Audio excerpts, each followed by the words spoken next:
Hello and welcome to The Curator on Monocle Radio with me, Carlotta Rebello. Over the next 60 minutes, we'll be bringing you some of the very best interviews and reports from the past week of coverage on Monocle Radio, with highlights from our studios here at Midori House and from around the world.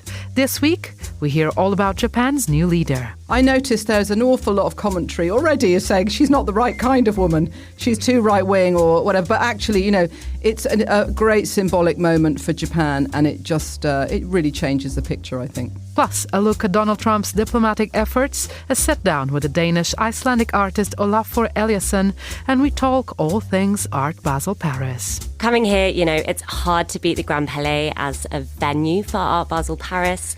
And, Simon Fox, the head of Frieze, said that he wanted to pitch Frieze London Art Basel Paris as like Barbenheimer. All that and much, much more over the next hour here on The Curator with me, Carlotta Rebello.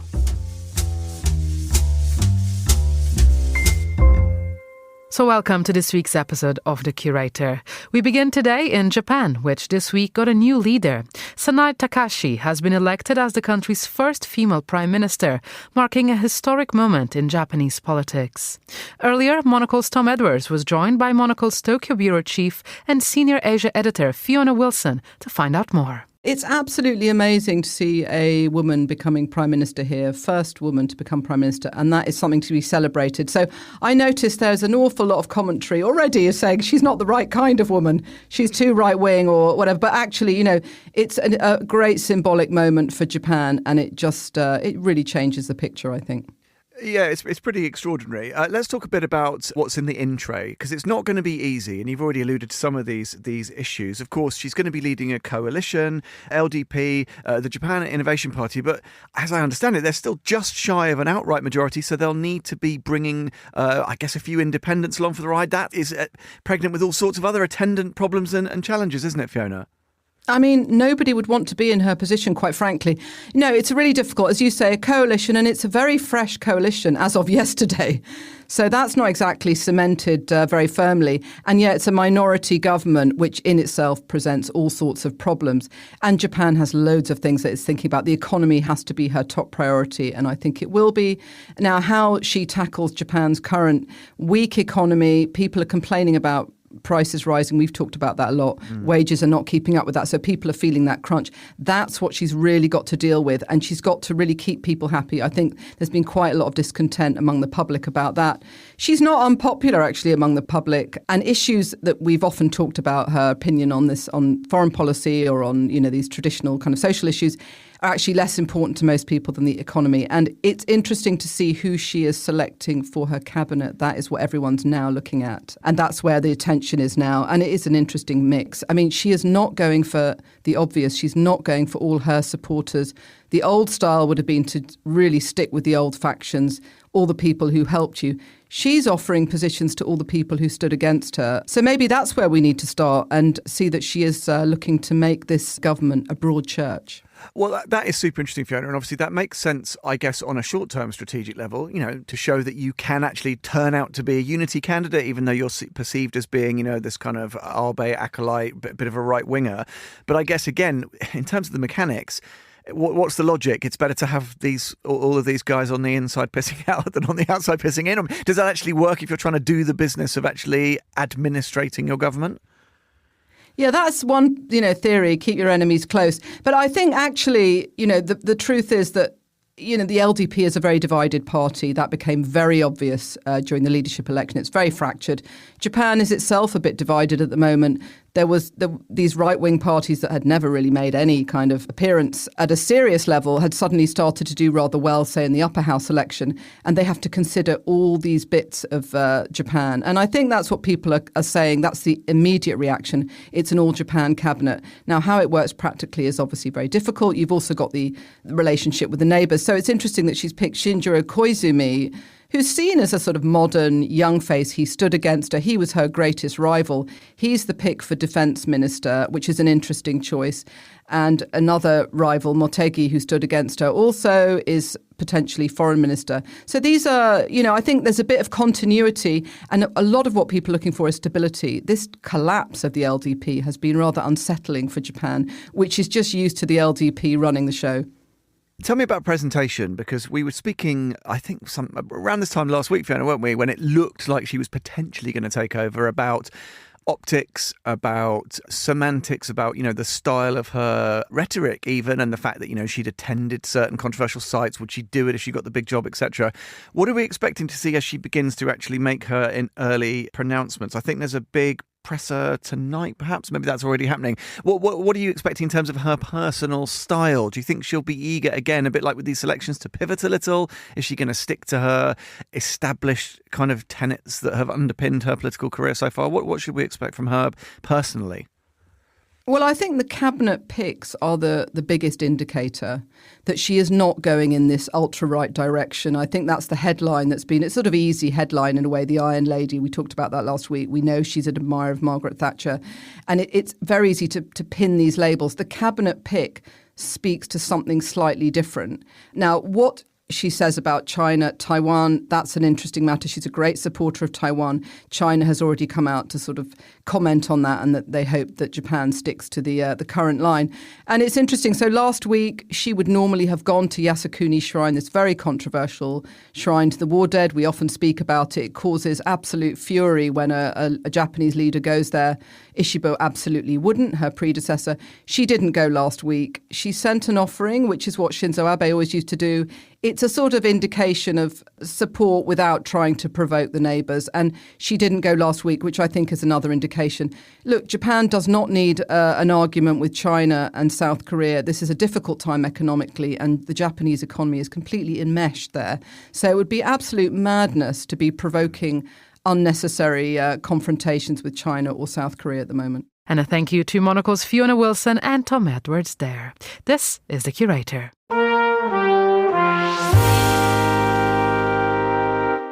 Now, the apparent success of US President Donald Trump in forging some sort of ceasefire in Gaza has been cautiously hailed even by many who have criticized him in the past. One of them is Stephen Erlanger, the chief diplomatic correspondent in Europe for the New York Times. He spoke to Monocle's Andrew Muller for the latest edition of the Foreign Desk. Let's have a listen. People have asked me for 2 years, how can this end? How can the killing stop?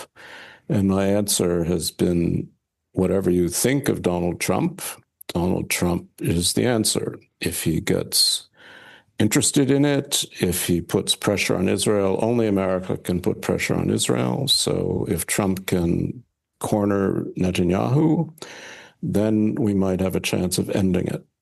I mean, there has been some suggestion that the deal as such is not massively different in substance from the one that President Biden was trying to float. But does that just further reinforce that the difference is Trump, that he was able to make this stick in a way that Biden was not? Well, there are two things happening. One is it's a different time in the war, first of all. And the mounting death toll in Gaza changes the world's perception of Israel. So that's different. The second thing, which I think is actually probably as important, is this deal, at least as it's written, lets Israel keep troops in a buffer zone inside Gaza, really for the indeterminate future. Previous Biden plans and other plans did not. They called for Israel's full withdrawal from Gaza. I think this made it easier for Israel to accept. I mean, it's always an open question where Trump is concerned, the degree to which there's any overarching strategy in play, or whether he is just saying things that have only recently popped into his head. But in retrospect, does any of his chat, his rhetoric about Gaza seem strategic? Even the sort of bizarre AI-generated fantasies he was posting himself of the Gaza Strip reimagined as some sort of Atlantic city on the Mediterranean? Well, it's a very good question. I'm not sure I know the answer. It's just that one thing I think he was quite sincere about is he wanted the killing to stop. And I think he was also sincere in the end. I don't know what brought him to this realization, but that Israel was becoming increasingly isolated and America's support for Israel was becoming increasingly criticized. When you had Britain and France and Canada, recognizing Palestine as a state. I know it's only symbolic. It made no real difference, but it was 2 members of the Security Council. And I think somebody said to Trump, this is really hurting us too. And maybe we should really push again to bring it to an end. But the other thing I think that mattered was Trump takes things very personally. He has good relations in Qatar. He has business interests in Qatar. His family has business interests in Qatar. And when Netanyahu bombed Qatar without telling the Americans, I think Trump got really angry. And I think this had a lot to do with this final push, to be honest. This surprised Bibi. Now, it was very controversial in Israel also. I mean, the Israeli defense establishment was very much divided, in fact, mostly against bombing Qatar to try to kill the Hamas political leadership. And of course, it missed. But I think this was also an important motivator for Trump, who felt angry at Bibi for pushing the boundaries too far and even hurting Trump's own interests. I mean, on the subject of Trump's own interests, one of the few fairly constant through lines of his second term has been this extraordinary, even morbid obsession with the Nobel Peace Prize and the degree to which he believes himself entitled to it. All jokes aside, does that strike you as a significant factor in igniting his determination to get involved in this? I think so, yeah. I mean, it's a funny thing with Trump. I mean, it's like no praise is ever quite sufficient.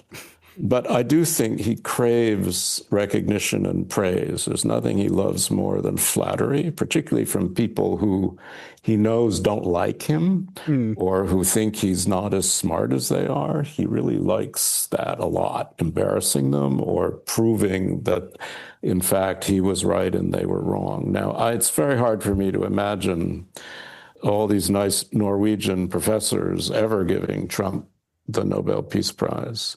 But if the Gaza thing holds, and if it moves past the first phase, which is questionable, and moves into something serious that helps reestablish some sort of governance over Gaza that isn't Hamas and begins to rebuild, and if he does make some more progress in stopping the killing in Ukraine, I think I'd give it to him. Stephen Erlanger of the New York Times there, speaking to Andrew Muller.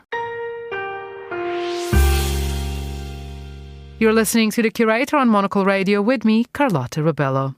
Liberty, London's iconic Carnaby Street department store, this year is marking its 150th anniversary.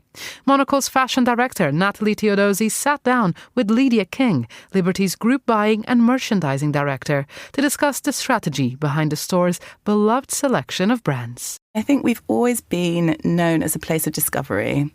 So we've really sort of made that central to our buying strategy and our customer strategy, actually, because actually if customers are coming for that amazing visit and they want that considered purchase or spontaneous purchase, but of something beautiful that they're going to remember, we want to make sure that we've got, something there that really does speak to that. So it's not something that they would discover anywhere else, or it's something that they came to look at the beauty hall and actually they stumbled across the most beautiful scarf or dress upstairs or, napkin. So it's curating beautiful items that customers stumble across and then are complimented on later when they showcase them in their homes or, at an event. So I think that's what we've really lent into.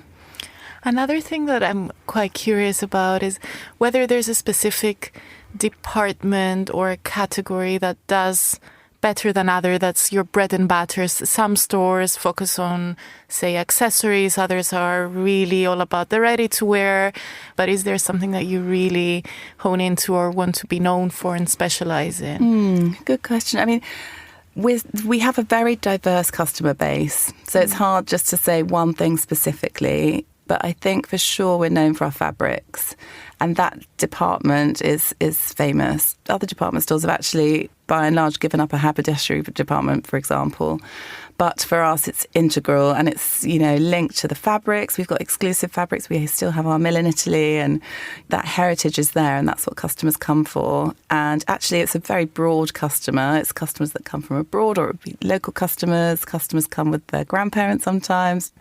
So the fabrics is a big central part of our business. And of course, we collaborate on the fabrics with lots of brands. So Adidas is a good example. We've had amazing success at that collaboration this year. And it's sort of, we try and get the DNA into each of our departments. So beauty is probably a good example. We're known for our beauty department. We have a lot of exclusive brands. We've launched hundreds of brands throughout the years. They were first to launch at Liberty.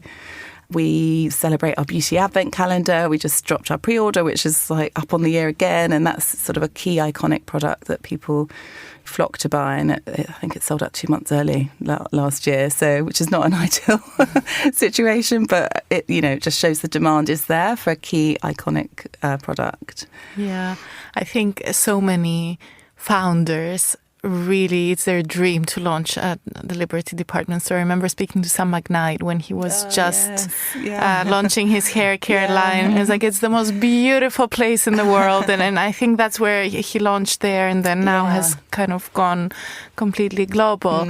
If we talk about fashion as well, because that's what we really love to talk about on this show, what are you most excited about for the upcoming autumn-winter season? It's pouring out, so it's probably good timing to start thinking about it.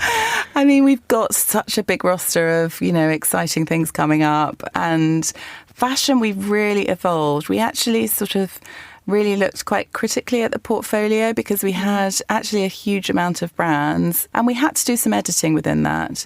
But we just decided all of the brands that we're with, we want to do something special with. So it's not really just about having a collection and buying like 5 of the best things. It's about sort of, growing that in a really nice way, or having a point of difference for the customer. We've got an amazing selection actually from Loewe, Stella McCartney, Isabel Marant, the more designer labels, Victoria Beckham, etc. But we've really also focused on, those British names. And we've sort of really tried to do something unique with those brands that will speak to our customer and their sort of curated taste, because they really look to craftsmanship. That's the one thing I think that all of our customers love. They love the craftsmanship behind the design. They're really knowledgeable, our customers. It's not about us sort of teaching them. They know about these brands. So we sort of are just surfacing them in a beautiful space. So it's not really about just the very big houses and the concession model where you lose control of the edit, which is, I think, the direction a lot of other department stores, maybe the bigger ones, like you were saying, the ones that have a lot of more square footage to play with, have been going down the route for quite a few years now. Yeah, I mean, I think, UK retail has been difficult, with all of the obstacles. It's not been an easy landscape in the last 5 years. Stores have had to make their money, and some stores are huge. There's spaces to fill. We have really lent on creativity and craftsmanship as just a slightly different way to do it. So whether it's a creative pop-up in our central atrium, which really captures the attention of customers and is there for just a few weeks, or an exclusive design product that is limited edition, we sort of really find that customers really enjoy those unique one-offs. Do you think a place like Liberty can really help revitalize the British fashion industry by giving space and play a role in that? I mean, I hope so. I think, the majority of our customer base is a local customer. So they might not have grown up in London, but for sure they're based in London now. And I think they love the spirit of London. And we're right in the heart of that. We're, in West London, next to Soho. It's a buzzy vibe outside of store, whether it's middle of the winter at Christmas or middle of the summer. The streets are overflowing. And there's that sort of vibe. So I think more and more customers do want to experience that in store as well. We've got so much talent in the UK. There's so many brands. We're about to launch Tolu Coca, who is an LVMH prize finalist. She's a local talent, but equally we have the Rixo girls. We just did a new pop-up in store, and they're so talented and started the business and fully own the business themselves. So I think wherever there's a British, brand, we do definitely want to support them. And that's throughout all the categories, actually, not just fashion. That was Liberty's Lydia King in conversation with Natalie Teodosi for Monocle on Fashion. This is The Curator.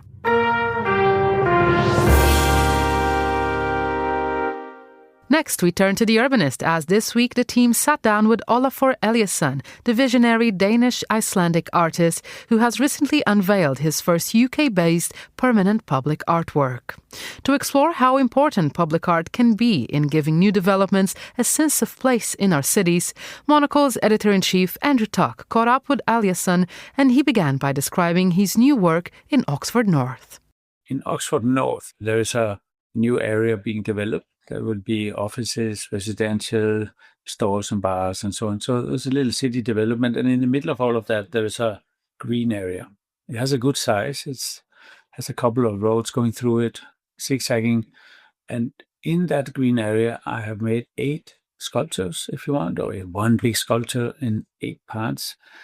And they are actually thematically based on the 8 planets of our solar system. So one is the Earth, of course. So there's a Venus, Mars, Jupiter, Saturn, and so on and so forth. And they have different colors. They're slightly different in the way they're made, but each of them underneath the sort of sphere that looks like a little bit like a planet, there's a bench, circular bench, which you can sit on if you're strolling through the park. And because it's a circle, it might be a little bit like sitting around a campfire or sitting in the circle, or you might turn the other way and sitting with your back to the center of the thing. So it both works, I would say, as a comfortable little bench opportunity to sit down at, or at night it has a light or it glows. It's not really illuminating the area, but it is a bit of a guidance as 8 street lamps, you could say. And of course, it also just works as a sculptural element of the park. And once the trees grows a little bit more, it, I believe, looks very welcoming. I know that you think a great deal about, as you say, to ask us bigger questions with your art. And I guess people can't help but think where they sit in the universe almost in a way when they sit amongst this artwork.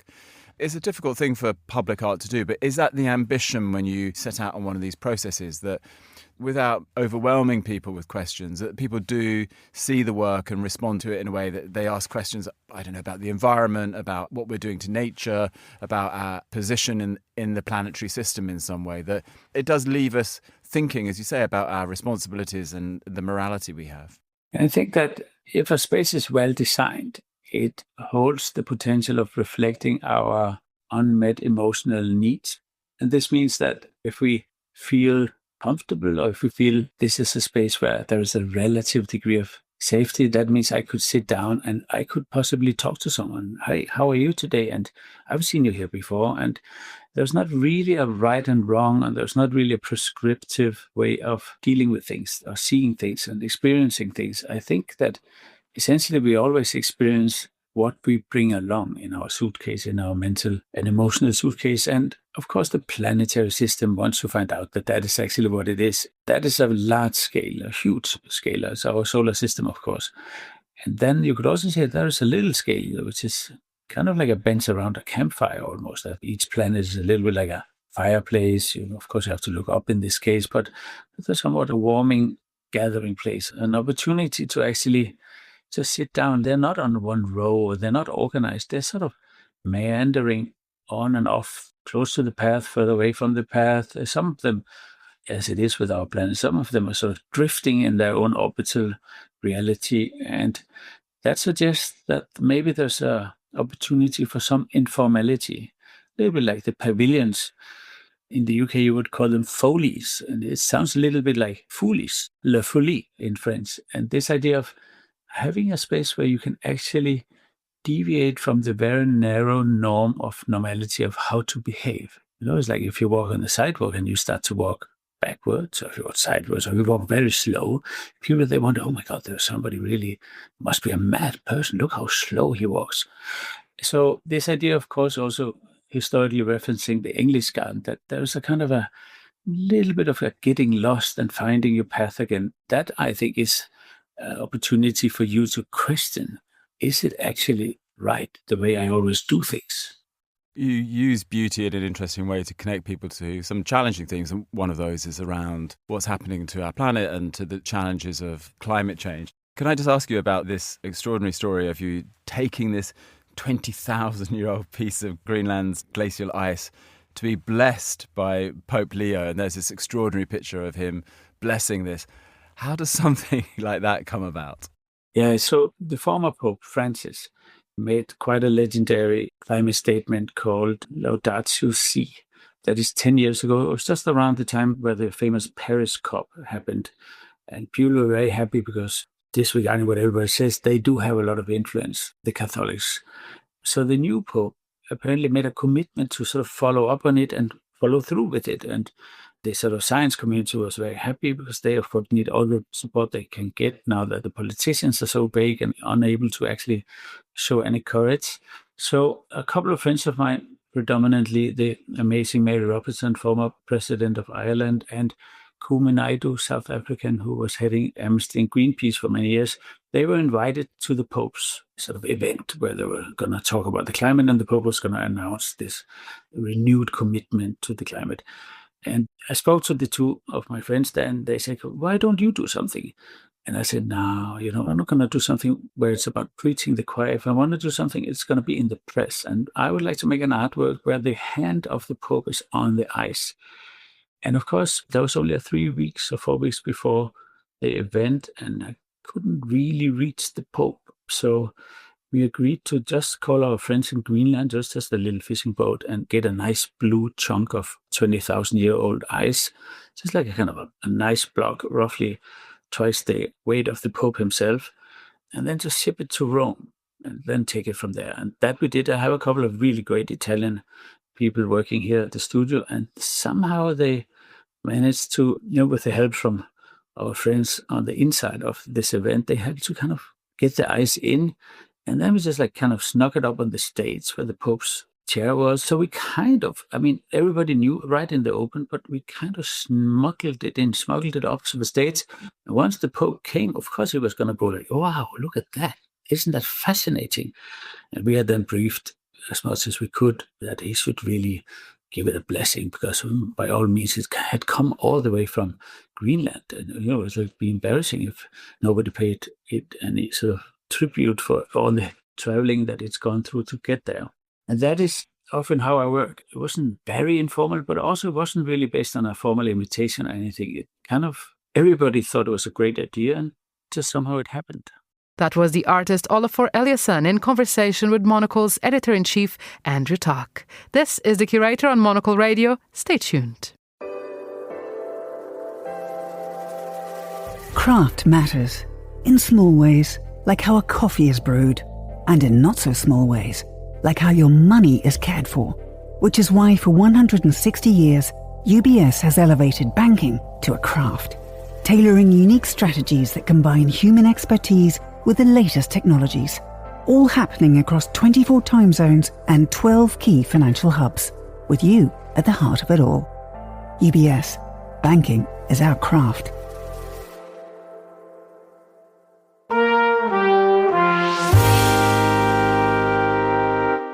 You're with The Curator, our weekly highlights show here on Monocle Radio. I'm Carlotta Rebello. It's been a busy week in the world of international affairs, so who better to tell us what we've missed than Monocle's own Andrew Muller? Here he is with this week's edition of What We Learned. We learned this week that firing live artillery rounds over a civilian highway is a bad idea. No, really? Oh, whoa. That blows my mind. Really? No way. Blow me down. Verily, every day is a school day. We learned this via arguably ill-advised celebration staged in honor of the 250th birthday of the US Marine Corps, whose hymn is presently parping away in the background and is not a bad tune as these things go. Let's hear it. From the halls of Montezuma to the shores of Tripoli. Happy birthday, the US Marine Corps. We learned anyway that as part of the observances, a live fire exercise would be staged in the vicinity of Marine Corps Base Camp Pendleton in San Diego County, a proposal about which California Governor Gavin Newsom had reservations. Live artillery rounds, civilian highway and so forth, and accordingly closed Interstate 5, which runs by the base, and we learned that even this elementary precaution was sufficient to prompt yet another of the inane culture war gunfights which have in recent years become a significant American manufacturing sector. Governor Newsom blasted the White House for having this tribute, saying firing artillery over the 5 freeway would be dangerous. The White House scoffed at Newsom and held the tribute anyway. Yes, we learned that the White House was going to go ahead and dismiss the governor's concerns as the milquetoast witterings of a sandal-wearing, soy milk slurping, mung bean munching, tree-hugging, ukulele-strumming flower child, because nothing involving the firing of live artillery rounds over a civilian highway could possibly go wrong. The 155mm shell was supposed to explode miles away, inland on Camp Pendleton. The Marines were going to fire dozens to celebrate their 250th birthday and the visit from Vice President J.D. Vance. The CHP vehicle that was struck by shrapnel was actually part of Vance's motorcade. Vice President Vance was, of course, himself a US Marine Corps corporal, so we would appear to have learned that in his specific case, fragging is no longer strictly reserved for unpopular officers. Sticking with the subject of unpleasant things being dropped on Americans by people who were supposed to have taken some sort of oath to defend them,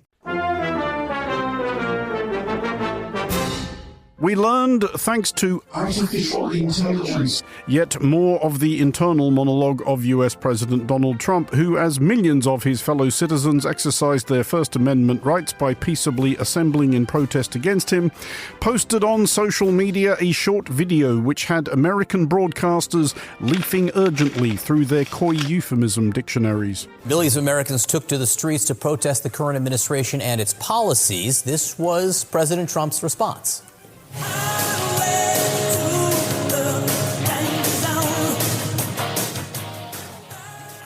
The AI-generated video features President Trump in a crown, flying a fighter jet emblazoned with King Trump on its side. The president then appears to dump raw sewage on protesters. We learned, however, that if anybody was more aghast than American newsreaders, it was the unwitting and indeed unwilling composer of the soundtrack of Trump's lurid scatological fantasy, Danger Zone hitmaker Kenny Loggins. Singer Kenny Loggins is demanding President Trump take down an AI-generated video that used his song Danger Zone.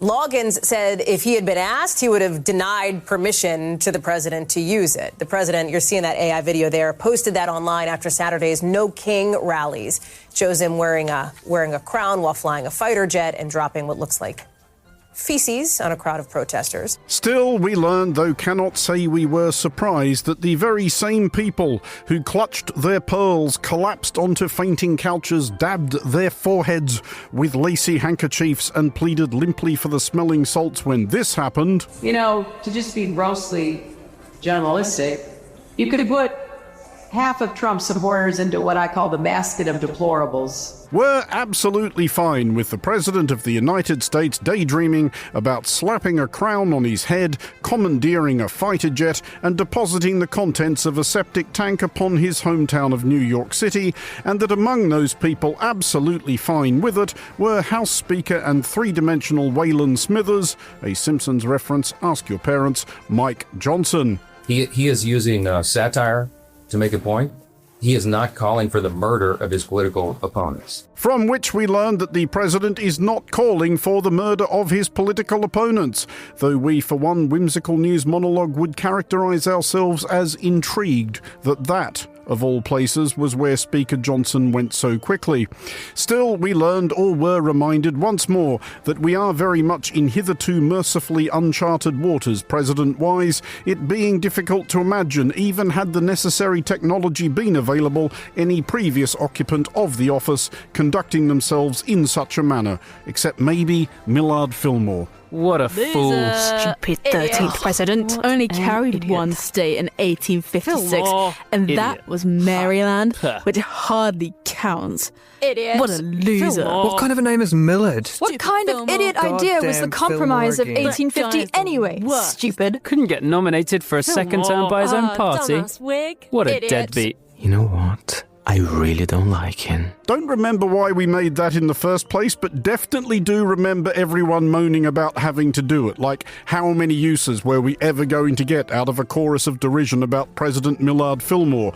But who's the self-indulgent prima donna wasting his busy colleagues' valuable time now, eh? Come on. Just get on with it. We learned anyway that President Trump was not done recalibrating the dimensions of the office of president, either figuratively or literally. Some other dramatic video just into us, even live as we speak, as we're learning the whole East Wing of the White House, it is being demolished. It's being pulled down. We learned, yes, that President Trump remained as determined as ever to spare the rest of us the hassle of coming up with our own metaphors, swinging the wrecking ball at the White House, apparently with a view to replacing the East Wing of which with a ballroom, the plans for which he unfurled in the Oval Office, still there as of this broadcast, amid a press conference with Mark Rutte, Secretary General of NATO, who, to be clear, has absolutely no more pressing concerns at present. I brought these along so people could see, but it's, there's a relative, nobody's actually seen anything quite like it. Nobody who never asked Saddam Hussein for directions to the bathroom, anyway. For Monocle Radio, I'm Andrew Muller.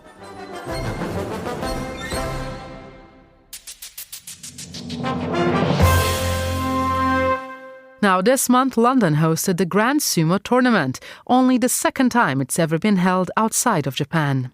One of the sponsors of the event was Sanrio, the Japanese entertainment company behind Hello Kitty.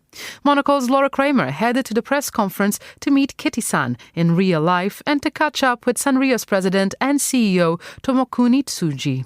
Laura began by asking him why being a major sponsor for the sumo tournament is so important for Sanrio.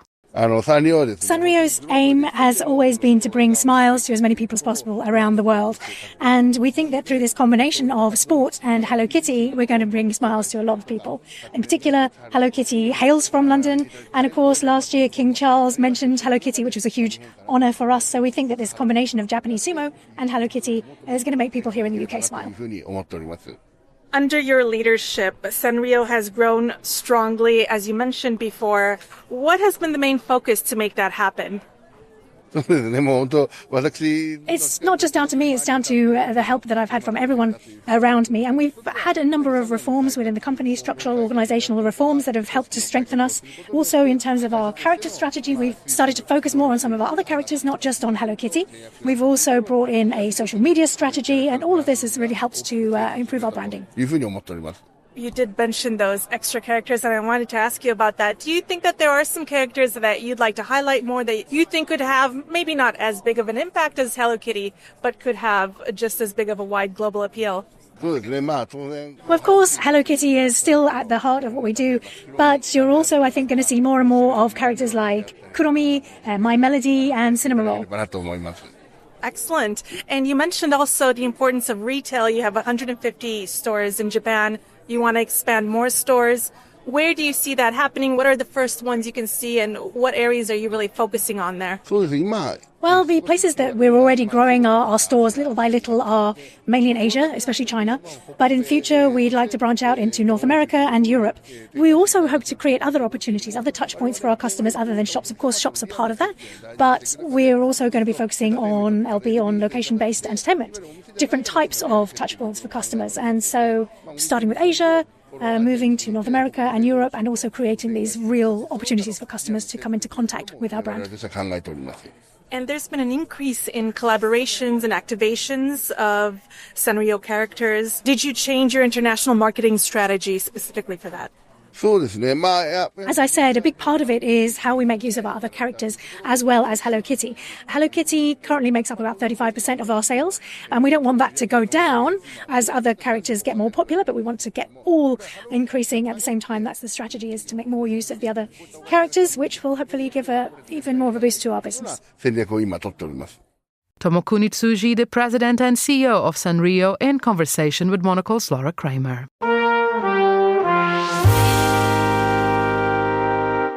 To Austria next, where Monocle's Vienna correspondent Alexei Korolyov brought us this dispatch. Oh, goodness, it's really difficult to fill up a tape. I never realized how difficult it was. Now I know what you must go through. Voice messages may be a staple of our digital world, but they existed long before smartphones. Already with the invention of sound recording, with the phonograph and the wax cylinders, there was invented the idea that you could record your own voice and send it to your family or friends or someone. So we have audio letters on wax cylinders, on direct cut discs tapes, and on cassette tapes, different cassette formats.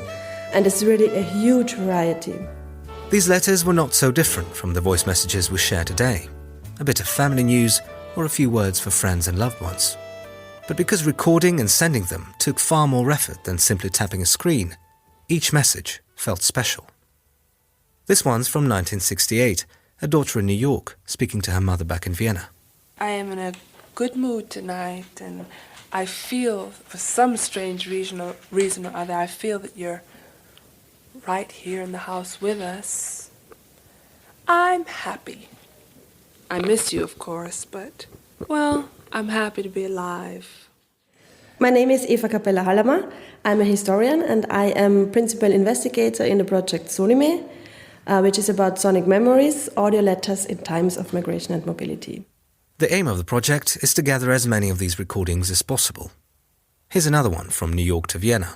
This time, a direct cut disc from October 1945. It was recorded in German by an Austrian man who makes a point of addressing every single member of his family. Hallo? Ist noch ein Moment der Zeit, wie geht's der ganzen Familie? Sind Sie alle da? Versammelt ihr mal, setzt ihr da rundherum. Papa? Servus, wie geht's dir? Was gibt's Neues? Wie ist die neue Wohnung? Sagte New York ist großartig. I think it's very special because they record a message and then he says, everybody come here. So he imagines his listeners and the whole family and greets everybody.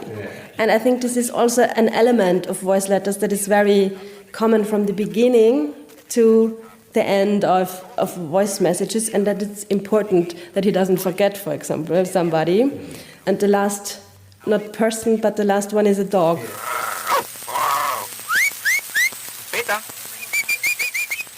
Jedes Mal, wenn ich die Kassetten gehört habe, einerseits habe ich mich wahnsinnig gefreut. Ali Gedik had similar experiences. He came to Austria as a teenager in 1976, brought over by his uncle, a Gastarbeiter, or guest worker, from southeastern Turkey.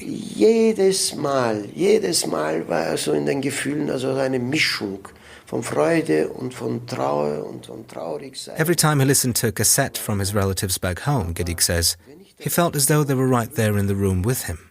A mixture of joy and profound sadness. Da war ein Loch da, eine Leere, ja, so irgendwie da bin ich da gestanden. And what about Eva Capella-Hallemer, the lead researcher? What does she feel when she's alone with these voices of strangers from the past? I get very involved with it emotionally, yes, very. And this is also, I think, the research question, why? Why does it touch me so much? And I think that I feel that I'm in the room somewhere with a person I don't know. I think this is exactly the thing why it was used for connecting, absent persons or persons who could not be with each other. I think about this a lot. Mommy, it's getting late now. It's about 9 o'clock in the evening, and I'm supposed to take the train all the way up to the Bronx. Okay, good night, Mommy. I love you. God bless, and be good. And my love to all of Vienna. Good night.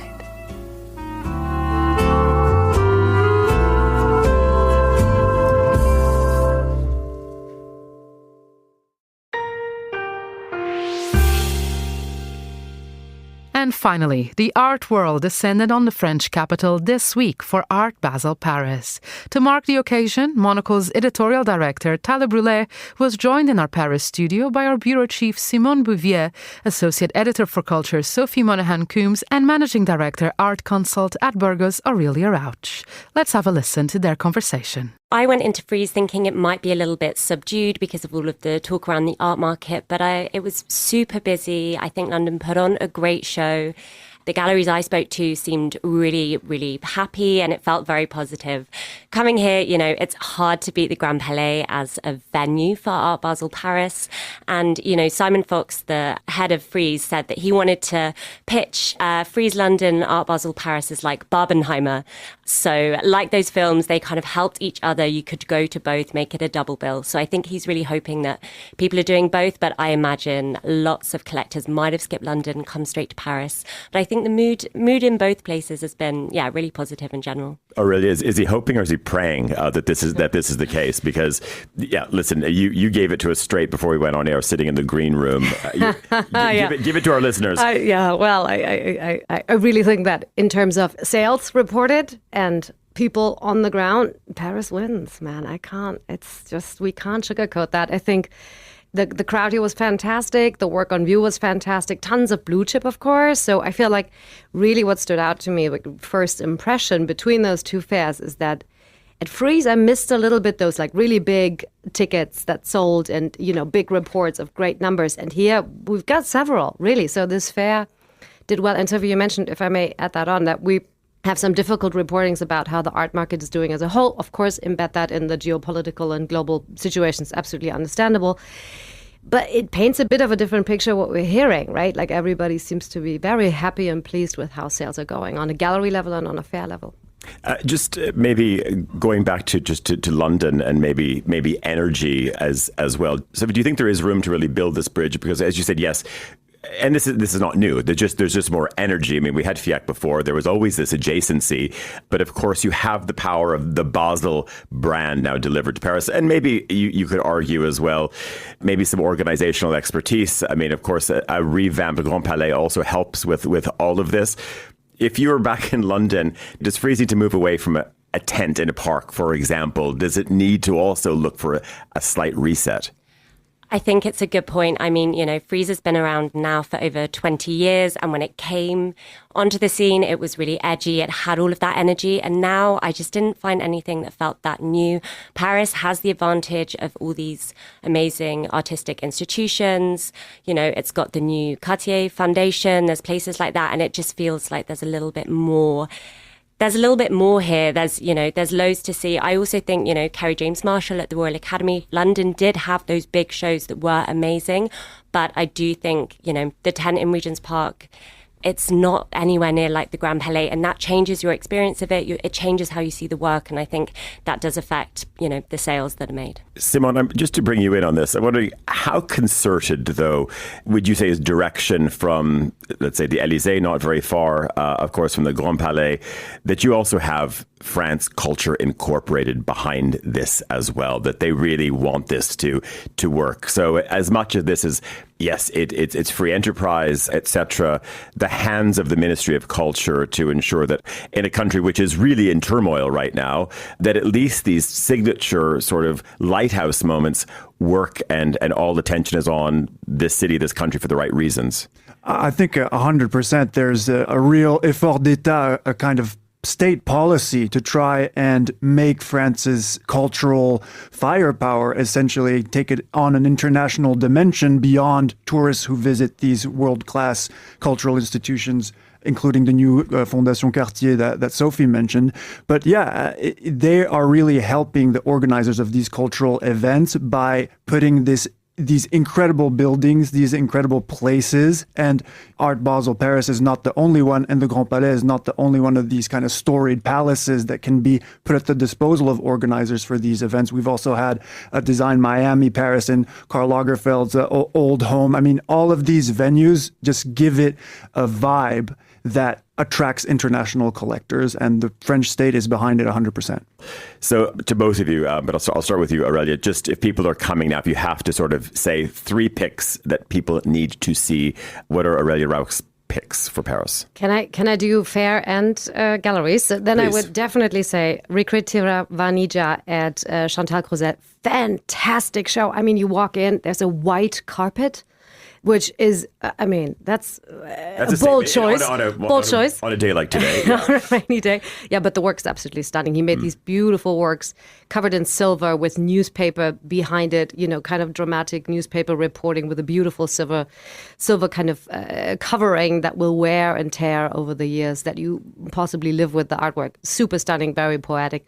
Loved the Jeffrey Gibson at Hauser and Wirth show. Really go see that. It is absolutely stunning.